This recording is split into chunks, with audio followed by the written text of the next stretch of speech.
Bonjour à tous, bonjour à tous et bienvenue sur ce Facebook Live. Alors c'est mon premier Facebook Live et j'avoue que je sors vraiment de ma zone de confort et j'espère que vous allez être nombreux à partager ce temps avec moi. Donc si vous me voyez, eh bien je vous invite à vous présenter dans les commentaires et à me dire d'où vous êtes et à échanger autour du sujet d'aujourd'hui. Alors, avant toute chose, je vous invite aussi à partager ce live afin de m'aider à accompagner et soutenir d'autres futurs parents. Donc, aujourd'hui, c'est mon premier Facebook Live, effectivement. Et j'ai eu à cœur et j'ai eu l'élan de proposer un Facebook Live sur le sujet d'actualité, puisque c'est les fêtes de fin d'année. En cette période de l'Avent, je voulais partager avec vous autour de ce thème-là. Alors, quels sont mes objectifs pour ce Facebook Live? Alors, ce Facebook Live, il a 3 axes. Le premier axe, c'est de partager sur ce qu'est l'esprit de Noël pour vous. Qu'est-ce que représente Noël pour vous? Est-ce que vous êtes plutôt à entretenir le fait de croire au Père Noël ou pas? Est-ce que vous avez un esprit de Noël plutôt axé au niveau de la religion? Et puis le deuxième axe, c'est les cadeaux. Qu'est-ce qui est important pour vous par rapport aux cadeaux? Quelles sont les valeurs que vous voulez transmettre à vos enfants? Et le dernier point, c'est ce qui concerne les fêtes avec la famille élargie.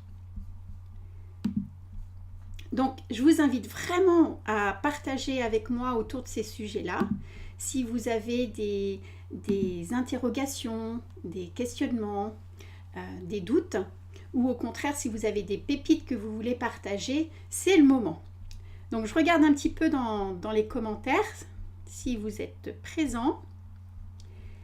Et dites-moi où vous êtes, où vous habitez. Et qu'est-ce qu'évoque pour vous, justement, le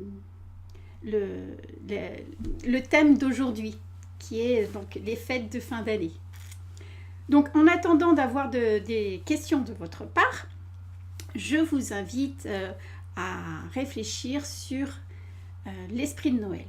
Donc, l'esprit de Noël, en fait, c'est vrai que dans notre société occidentale, c'est lié à la religion chrétienne.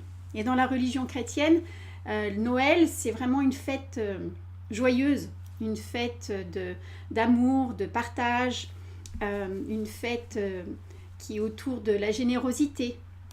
Et ce n'est que récemment que ça a été un petit peu transformé et qu'il y a eu l'apparition du Père Noël. Et effectivement, le Père Noël, c'est plutôt un peu marketing parce qu'au départ, c'était lié à la marque Coca-Cola. Donc, ça n'a rien à voir avec effectivement l'arrivée du Messie, de Jésus et de la nativité. Donc, cette période de l'année, quelle que soit en fait la religion, etc., elle est synonyme de partage, de famille, de festivité, de générosité. Et quelles que soient en fait nos traditions, on peut la maintenir. Donc, je voulais avoir un petit peu ces échanges-là avec vous, parce que pour certaines familles, le fait même d'avoir cette société qui est autour de nous, qui pousse beaucoup à la consommation, qui met en avant le Père Noël à renfort de publicité et de marketing, est en soi un peu inconfortable. Donc, je voulais vous poser la question, est-ce que dans vos familles, vous entretenez justement la croyance du Père Noël, pardon. Est-ce que dans vos familles, vous mettez en place certaines traditions, qu'elles soient culturelles ou religieuses? Donc dites-moi. Alors j'ai une question qui est apparue. Est-ce qu'un enfant en bas âge a vraiment notion du Noël, des cadeaux, etc. Type à peu près 6 mois, c'est ça? Donc, si la question porte sur la conscience de la festivité, je pense que cette conscience vient au fur et à mesure du temps. Pour un enfant en bas âge, en fait, je ne pense pas qu'il soit vraiment conscient de ça.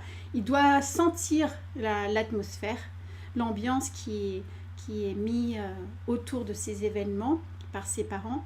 Donc, en cela, oui, il sent qu'il y a quelque chose de particulier, l'effervescence ou ces festivités sont source effectivement d'un changement dans sa vie, mais de là à comprendre qu'il y ait un esprit de Noël ou une période de l'année vraiment particulière, je ne pense pas. C'est comme leur anniversaire, dans un premier temps, ils voient que c'est joyeux et qu'ils reçoivent des cadeaux, mais je ne suis pas sûre que ça soit vraiment ancré comme notion fondamentale. Mais est-ce que Françoise peut me dire si ça répond justement à cette question-là dans les commentaires? Donc, 1 ou 2 ans, d'accord, ok, c'est plutôt entre 1 et 2 ans. Bah, effectivement, entre 1 et 2 ans, il y a des choses qui se mettent en place, mais c'est encore un peu jeune pour qu'il y ait vraiment l'intégration de cette attente que peuvent avoir après les enfants plus âgés. Donc, pour revenir au Père Noël, moi, ce que j'ai apprécié dans les échanges que j'ai pu avoir avec d'autres parents ou dans ma propre expérience en tant que parent, c'est que quand on a des enfants, dès la première année, en fait, se pose la question de savoir qu'est-ce que je veux transmettre à mon enfant. Si on a soi-même une culture religieuse forte, effectivement, on va vouloir le transmettre au travers de cette période particulière de l'année. Et puis sinon, vient la question de savoir est-ce que j'entretiens le fait que le Père Noël existe et comment me positionner face à ça. Et en fait, j'ai récolté plusieurs témoignages, et notamment des témoignages que j'ai eus hier, parce que hier j'ai fait un direct sur YouTube avec d'autres animateurs et collaborateurs d'un site hyper dynamique autour de la parentalité qui s'appelle Famille TV. Je vous mettrai en commentaire le lien vers le replay parce que c'était vraiment très riche. C'était la première émission que l'on proposait aux internautes et j'avais proposé ce thème-là, le thème des fêtes de fin d'année. Et un des animateurs de la chaîne, la web chaîne, Mathieu, partageait le fait que pour lui, pour sa famille, en fait, il n'avait pas envie de mettre en avant le Père Noël et qu'ils avaient été assez clairs depuis le départ avec leurs enfants, sauf que leur fille leur a dit « mais moi j'entends bien que le Père Noël n'existe pas, mais moi je veux y croire ». Donc en fait, c'est aussi intéressant de voir que l'enfant peut lui-même avoir un désir d'y croire ou pas y croire. Et puis autre chose, c'est que effectivement, coucou Florence, bonjour Françoise, vraiment ça me fait plaisir de voir qu'il y a du monde, quoi. Donc super, vraiment je vous invite à partager, à mettre des cœurs, bref, à me soutenir dans ce premier Facebook Live, parce que là c'est vraiment pour moi une grande première. Donc pour en revenir au Père Noël, sur des discussions sur un réseau dans lequel je suis, j'ai été touchée par les témoignages des parents qui en fait se remémorent leur propre expérience. Et donc il y avait certains parents qui disaient que quand ils étaient petits, ils étaient très fiers de savoir que le Père Noël n'existait pas et qu'on n'allait pas leur raconter des histoires, et qu'ils étaient fiers par rapport aussi à leurs camarades qui eux croyaient encore au Père Noël, alors qu'eux, ils savaient que ça n'existait pas.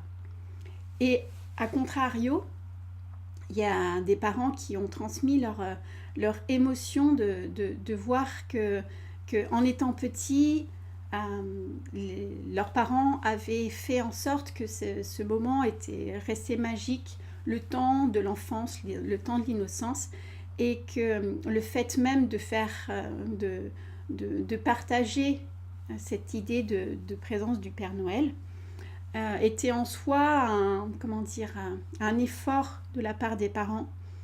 Premièrement parce qu'il faut acheter, il faut s'organiser pour que les cadeaux soient bien cachés. Il faut mettre beaucoup d'attention dans les petits détails pour justement rendre un peu magique ce moment-là. Et puis il y a aussi le fait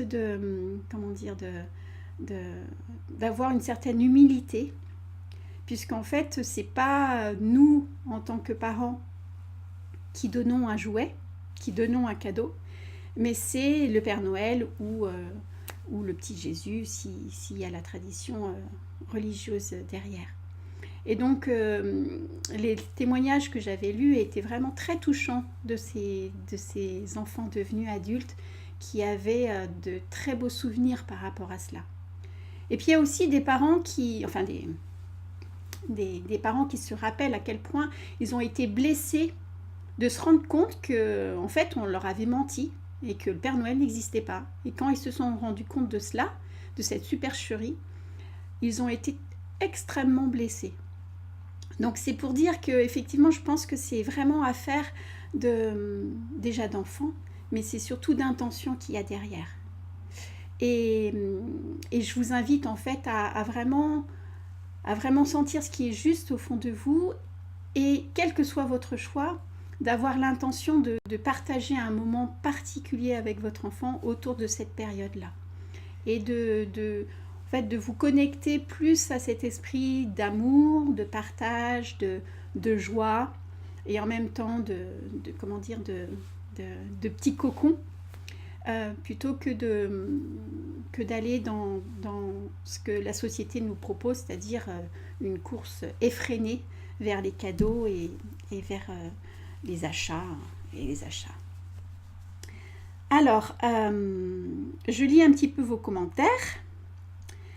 Y a Françoise qui dit « Comment faire si dans les deux familles, les approches de Noël sont différentes ? Exemple, d'un côté à fond Père Noël et de l'autre plutôt non. » Ça, c'est intéressant, effectivement, de réfléchir à cela. Et je pense que le plus important, c'est que, en tant que parent, vous preniez, votre propre décision, c'est-à-dire savoir ce qui est important pour vous. Parce qu'en fait, après, l'enfant, selon ce que le parent veut partager avec lui, les valeurs qu'il veut transmettre, il va les entendre de la bouche des parents. Et par exemple, j'en reviens encore à l'émission d'hier. D'ailleurs, je vais vous donner tout de suite le lien. Je vais vous le mettre dans les commentaires, comme ça vous allez pouvoir y aller faire un petit tour. Vous allez voir, vous allez apprendre plein de choses super sympas. Eh bien, dans l'émission en direct d'hier, toujours Mathieu, Mathieu a bien participé quand j'ai proposé mon thème. Mathieu disait que effectivement Noël c'est aussi une fête d'ouverture et de tolérance, et que dans sa famille, au sein de sa famille, du noyau familial, ils avaient des convictions, mais que dans ce temps de partage, en fait, ils s'ouvraient vers des convictions autres. Et donc, en fait, il y avait un dialogue avec leur enfant, en disant que, par exemple, chez eux, ils ne mangeaient pas de viande, mais quand ils allaient chez papy ou mamie ou dans la famille, il pouvait y avoir de la dinde, des mets à base de viande ou équivalent. Et donc, du coup, que leur enfant, leur petite fille, ils allaient être confrontés à cela, et donc de savoir que ça peut être différent ailleurs. Et je pense que ça peut être la même chose pour cette notion de Père Noël ou pas. C'est-à-dire, ce qui est le plus important, c'est que vous soyez à l'aise avec cette notion, vous sachiez exactement ce que vous voulez transmettre à votre enfant, et après d'en parler avec votre enfant. Ça, c'est plutôt dans le cas où vous ne tenez pas particulièrement à ce que votre enfant pense que le Père Noël existe. Donc dans ce sens-là, c'est plus facile. Dans l'autre sens, si vous voulez vraiment mettre tout en œuvre pour que cette croyance soit là, ou cette magie, cette féerie soit présente, bien, du coup là c'est plutôt en parler avec la famille élargie pour qu'il soit un soutien ponctuel à travers le Noël. Donc je pense que c'est un équilibre à avoir, mais déjà vous en tant que parent de savoir ce que vous voulez transmettre, quelles sont les valeurs à transmettre. Je regarde un petit peu s'il y a d'autres choses. Comment faire quand à l'intérieur du couple, il y a des divergences concernant le Père Noël? Bonne question, c'est vrai. Comment faire quand au sein de la cellule familiale même, il y a des divergences? Ça demande de la communication, vraiment. Ce que je trouve intéressant aussi à souligner, c'est que l'enfant participe à cela, c'est-à-dire que il y a des parents qui trouvent que c'est judicieux et approprié, non pas d'imposer une croyance coûte que coûte, mais plutôt de laisser l'enfant faire son cheminement. C'est-à-dire, pour reprendre l'exemple de Mathieu, la petite fille disait que oui, elle voulait croire au Père Noël, et ben ok, on suit. Ou si l'enfant pose des questions, bien de plutôt renvoyer vers l'enfant en disant toi, qu'est-ce que t'en penses? Qu'est-ce qui te plaît dans cette notion de Père Noël? Qu'est-ce que tu as envie d'enrichir, de préserver? Et comme ça, un petit peu broder en fonction de ce que l'enfant a envie de vivre. Parce que dans certaines familles, en fait, c'est pas qu'ils maintiennent cette croyance coûte que coûte, mais plutôt ils accompagnent cette période un petit peu particulière de l'enfance où voilà, on peut croire en la magie, on peut croire en des moments particuliers de l'année.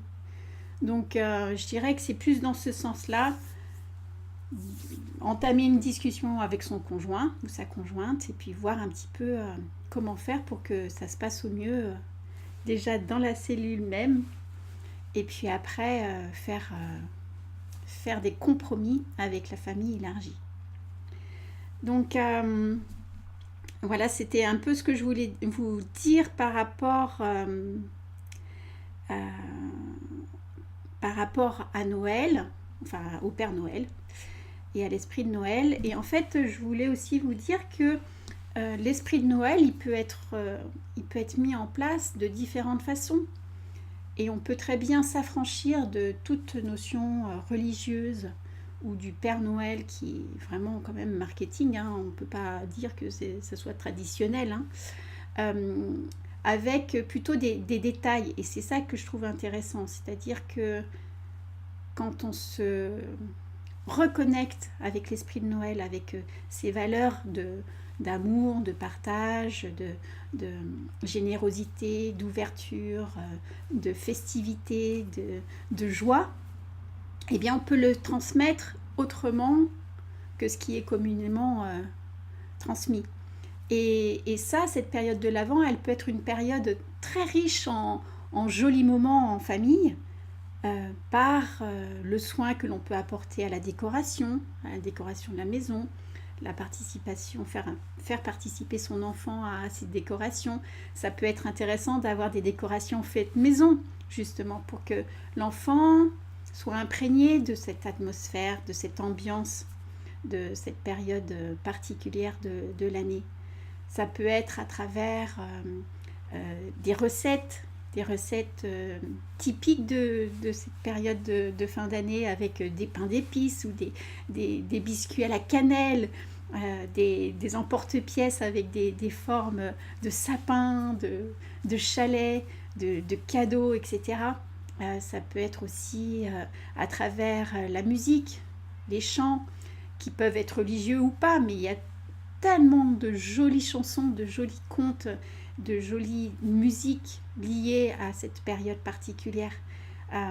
Je pense notamment à des CD que vous pouvez trouver en médiathèque ou en bibliothèque, ou que vous pouvez acheter. Je pense à Enfance et musique, qui ont un CD sur ce thème-là.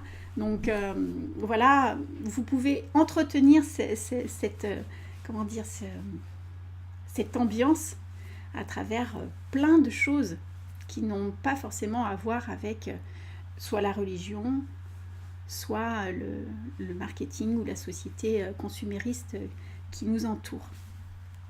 Alors, je vois encore d'autres questions. Est-ce que lors des premières questions, il faut préciser c'est pour de faux, ou plutôt à quel moment doit-on le dire, s'il faut le dire?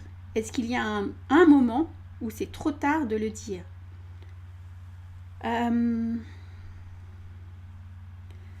Je pense que il n'y a pas de moment particulier. Je vois que Anne répond, je pense. Pour notre aîné, on lui a juste demandé ce qu'il en pensait quand il a posé les premières questions et au bout d'un moment, il a trouvé toute seule. Donc effectivement, Anne, bonjour Anne, bienvenue. Merci pour cette réponse qui va dans le sens effectivement de l'accompagnement de l'enfant. Plutôt que de plaquer une idée ou de plaquer une réponse toute faite, ça peut être intéressant de renvoyer la question à l'enfant en disant « Et toi, t'en penses quoi ?» Si tu me poses la question, c'est « Vas-y, raconte, qu'est-ce qu'il y a derrière ?» Et de voir au fur et à mesure comment évolue l'enfant, c'est-à-dire qu'il y a un âge où l'enfant, il est dans la joie de ce moment magique, et puis il y a d'autres moments où, quand il grandit, voilà, il se pose des questions, et puis peut-être qu'il a des conversations avec des copains qui font que, voilà, c'est plus tout à fait aussi sûr. Et donc, du coup, d'accompagner, de reposer la question à l'enfant, ça permet de voir où il en est et de l'accompagner sans mentir, sans forcément lui imposer la vérité crue si l'enfant est encore dans quelque chose comme ça, comment dire, de l'ordre de la croyance et de la magie, quoi, de la féerie, ou voilà, accompagner l'enfant. Dans tous les cas, je trouve que c'est intéressant de renvoyer à l'enfant pour voir où il en est, ce qui est important pour lui. Et puis, dans beaucoup de familles, en fait, tout le monde sait que le Père Noël n'existe pas, mais c'est juste trop magique, quoi. Les petits détails qui vont autour de ce moment avec mettre des petits biscuits, avoir un petit rituel autour de cela. Donc ça, c'était pour le premier sujet. Le deuxième sujet, c'était les cadeaux. Donc, pour les cadeaux, eh bien, je voulais aborder ce thème-là, puis je voulais voir un petit peu vos partages à vous, puisque souvent, les parents se posent la question de savoir mais comment me positionner concernant les cadeaux dans cette société où on nous pousse à acheter. Et c'est bien loin de l'idée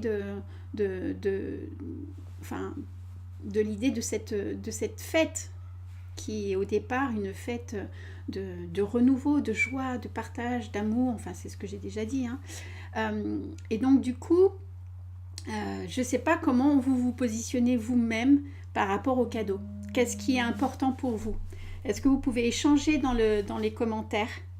En tout cas, en attendant d'avoir vos retours, je peux par exemple partager ce qui a été dit, encore une fois, hier à l'émission de Famille TV. Il y avait la notion que de plus en plus de familles ont à cœur à transmettre des valeurs qui s'éloignent de la société de consommation, avec des cadeaux réfléchis, entre guillemets. des cadeaux plus dans l'attention que dans le matériel. Et donc ça peut passer par exemple à travers le choix minutieux du cadeau, de privilégier par exemple des artisans locaux ou des jeux qui ont un intérêt de collaboration, de partage avec des belles valeurs, ou je dirais même des cadeaux qui ne sont pas de l'ordre du matériel, mais c'est vraiment de l'ordre du lien. Moins de biens, plus de liens. C'est-à-dire des cadeaux, par exemple, de faire un cadeau, une soirée hebdomadaire ou mensuelle, ou c'est une soirée en famille où on fait que jouer, ou lire des livres, vraiment un temps consacré à la famille. Ou des cadeaux avec tant de soirées cinéma, ou qu'est-ce que je pourrais dire, ou un événement ou un spectacle en famille. Donc du coup, c'est pas un bien matériel, mais c'est plus un temps partagé. Ça peut être une idée de cadeau qui permet de privilégier le lien. Une autre idée qui me vient en tête là spontanément, c'est et ça peut être pour des enfants un peu plus grands ou pour des adultes. Ça peut être un pot avec plein de petits mots, de petits papiers pliés, où en fait à chaque fois on pose l'intention de qu'est-ce que j'aime chez cette personne et de l'écrire. Et donc du coup c'est un petit peu un bocal à trésor où on met toutes les belles choses que l'on a en commun, tout ce qui nous lie à cette personne de façon joyeuse et jolie. Donc voilà, ce que je veux dire, c'est qu'il y a beaucoup d'idées qui sont de l'ordre des cadeaux faits maison ou des petites attentions comme cela. Donc je regarde un petit peu. Il y a Anne qui propose comme une autre idée cadeau des sorties au ciné ou au musée, pardon. Oui, effectivement, l'idée, c'est de privilégier les temps ensemble plutôt qu'une énième poupée de telle marque ou je ne sais pas trop quoi, le dernier robot qui vient de sortir. Donc voilà, c'était un petit peu l'idée autour des cadeaux. Je ne sais pas comment vous positionnez par rapport à cela. C'est vrai que je serais intéressée de le savoir. Dans tous les cas, par rapport à ce qui a été partagé hier, il y a Mathieu qui disait que pour lui, toujours dans cette idée de tolérance et d'ouverture vers l'extérieur, eh bien, à l'intérieur de leur famille, effectivement, ils étaient plutôt pour une modération de cadeaux ou des cadeaux réfléchis, mais qu'ils étaient conscients que la générosité et l'attention de la famille élargie pouvaient passer par des cadeaux. Et donc, du coup, ils étaient aussi OK pour recevoir des cadeaux de la part des grands-parents ou de la famille élargie et de recevoir le cadeau en tant que tel. Et j'ai bien apprécié aussi le fait qu'il souligne qu'un cadeau, on le reçoit et que parfois, ça ne correspond absolument pas à ce que l'on avait demandé. Et je voulais rebondir justement sur un partage que j'ai eu avec une maman et j'ai trouvé ça hyper intéressant.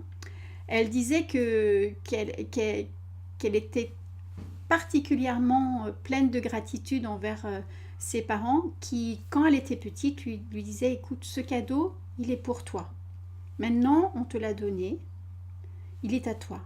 Tu peux en faire ce que tu veux. » Et du coup, elle avait cette liberté, mais totale, de faire ce qu'elle voulait du cadeau. C'est-à-dire, si elle voulait le redonner à une autre personne, elle pouvait. Si elle voulait l'échanger ou se faire rembourser, elle pouvait tout faire avec ce cadeau. Et donc, en fait, de vraiment dissocier le fait de l'intention du cadeau. Elle recevait ce cadeau et elle recevait l'attention qui était portée envers ce cadeau, mais après, elle n'était pas liée au cadeau en lui-même. Et donc, du coup, elle pouvait, si elle ne le trouvait pas à son goût, l'échanger et ne pas se dire « Oh là là, c'est mamie qui m'a offert cette écharpe qui ne me convient pas » ou « c'est tonton qui m'a offert ce jeu que j'ai déjà en double ». Et de pouvoir, voilà, s'affranchir de cela et ne pas associer un sentiment de je ne trouve pas le terme, un sentiment de devoir quelque chose auprès de la personne qui a donné le cadeau. Alors, je continue à regarder les commentaires. Comment éviter les comparaisons dans les cadeaux entre frères et sœurs?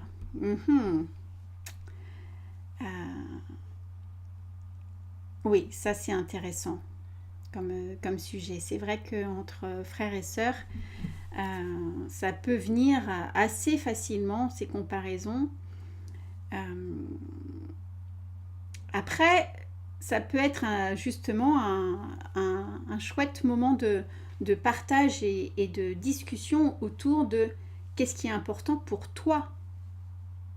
Rien que pour toi. Qu'est-ce qui te fait plaisir à toi et pas par rapport à ton frère, ta sœur ou tes copains, mais qu'est-ce qui te met en joie et de discuter sur cela, sur le fait que les valeurs, elles sont pas uniquement pécuniaires, c'est pas le prix du cadeau qui fait la valeur du cadeau, mais c'est vraiment ce qui nous nourrit, nous.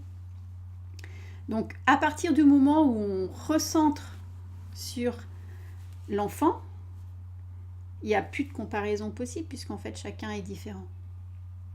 Mais ça demande effectivement un certain temps. Et puis après, il peut y avoir aussi des cadeaux communs. Et du coup, il n'y a plus de comparaison possible. J'espère que ça répond à la question. En tout cas, j'ai à cœur à ce que ça vous mette des petites pistes, des petites pépites.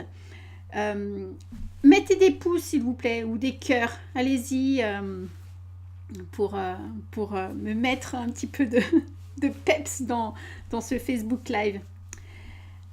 Donc, si j'ai pas d'autres questions concernant les cadeaux, je vais aborder le troisième thème qui est les fêtes avec la famille élargie. Donc, les fêtes avec la famille élargie, c'est un thème intéressant, important, parce que souvent, quand on devient parent, on hérite de nos parents, ou de la société, de ce qui de notre environnement, de certains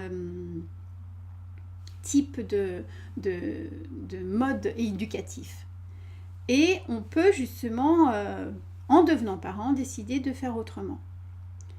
Et ça peut être un peu délicat quand vient les fêtes de fin d'année, puisqu'en fait, on peut être amené à partager des temps avec la famille, la famille élargie, et avec des personnes qui sont d'une autre génération ou de la même génération, mais qui ont des préceptes différents. Et là, ça peut être délicat. Ça peut nous mettre les parents de façon un peu inconfortable d'être sous le regard de l'autre, de la famille. Alors, je ne sais pas si vous, c'est le cas. Dites-moi dans les commentaires, est-ce que vous vous sentez parfaitement à l'aise avec le fait de partager des repas en famille avec la grande-tante, la grand-mère, le grand-père, ou la belle-famille, etc., ou pas. Et en attendant Et en attendant d'avoir vos commentaires, je souris parce que j'ai des commentaires trop mimi, trop bien, tu es super mamie. Bon, enfin, c'est touchant de lire ces commentaires et je suis vraiment très heureuse de faire mon baptême de Facebook Live en votre compagnie. Donc, une chose que je voulais dire, c'est que souvent, à l'arrivée du premier enfant dans une famille, ça peut être intéressant d'avoir un temps où on se centre sur la famille, sur le noyau familial. Et pour certains parents, ça peut passer par le fait de ne pas partager Noël avec la famille élargie. Et c'est ce qu'a partagé Mathieu hier encore avec l'émission de Famille TV où il a partagé, il a dit qu'avec sa conjointe, ils ont décidé que Noël allait être en famille, mais vraiment en famille, leur famille. Et que donc du coup, ils ont pas voulu partager Noël avec les grands-parents, les oncles et tantes. Et ça, dans un premier temps, ça a un peu chamboulé parce que c'est vrai que dans nos sociétés, Noël, c'est un peu voilà, une fête de famille. Et donc, du coup, après ce premier temps de prendre sur soi pour effectivement dire « Ok, bon, bah, c'est leur choix », eh bien, ça a permis, dans un deuxième temps, à laisser la liberté à chacun de prévoir le Noël comme il le souhaite et pas forcément en partageant un temps autour de Noël. J'ai une petite anecdote, c'est j'ai une amie qui a été très satisfaite d'avoir son mari qui a été muté à l'étranger pour un temps parce qu'elle s'est dit que grâce à ça, elle n'allait pas passer Noël en famille. Donc c'est pour dire que parfois c'est pesant. Et que parfois, voilà, c'est pas toujours évident de partager ces temps de fête avec des personnes qui peuvent avoir un regard plus ou moins bienveillant sur la façon d'être avec nos enfants. Et à travers aussi cette expérience de repas ou de temps en famille élargie et du regard de l'autre, je rebondis sur ce qu'a partagé hier, ce qu'on a partagé sur l'émission, sur le fait d'être bienveillant envers nous-mêmes et d'accepter notre enfant de façon inconditionnelle et totale. C'est-à-dire que votre enfant, eh bien, il ne va pas forcément avoir le comportement de ce que l'on appellerait l'enfant idéal en famille, c'est-à-dire il va être vivant, il va être bruyant, il va bouger, il va sauter, il va s'exprimer, enfin bref, il va vivre sa vie.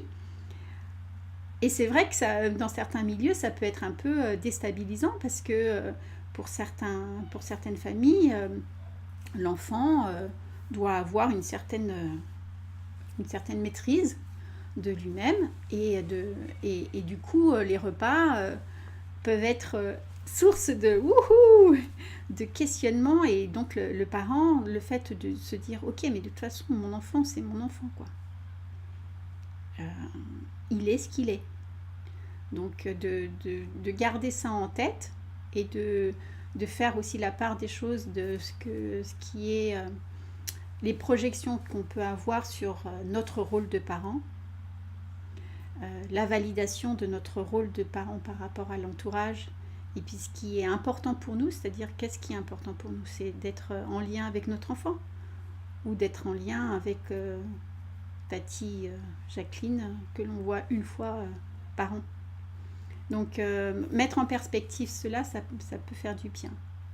Et puis peut-être dans un premier temps, quand l'enfant est petit, ça peut être intéressant de décourter ces temps-là quand on voit que pour l'enfant comme pour la famille, ça peut être un peu délicat. Voilà, est-ce que pour vous, il y a d'autres choses qui viennent de façon spontanée sur ce thème du partage des repas en famille? Je vous laisse quelques temps pour réagir.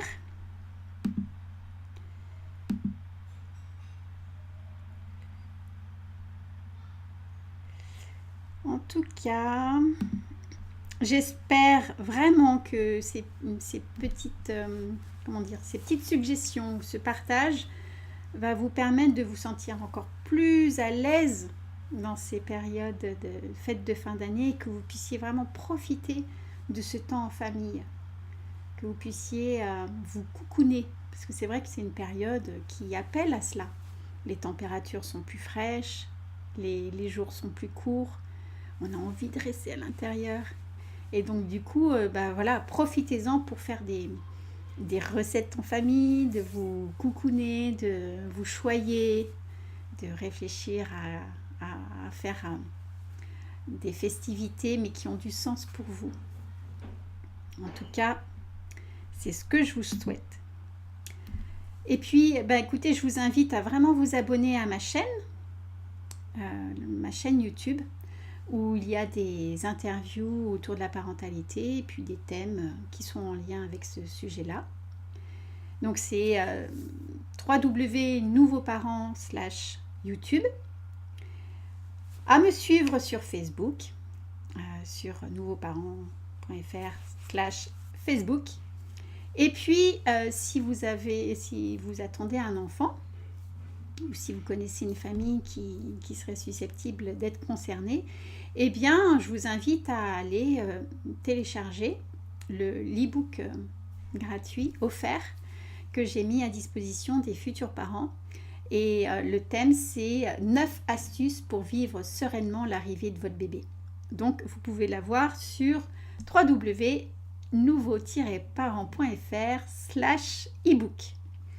Écoutez, je vous remercie encore beaucoup pour votre présence. Ça a été mon premier Facebook Live, je suis très fière, j'avoue.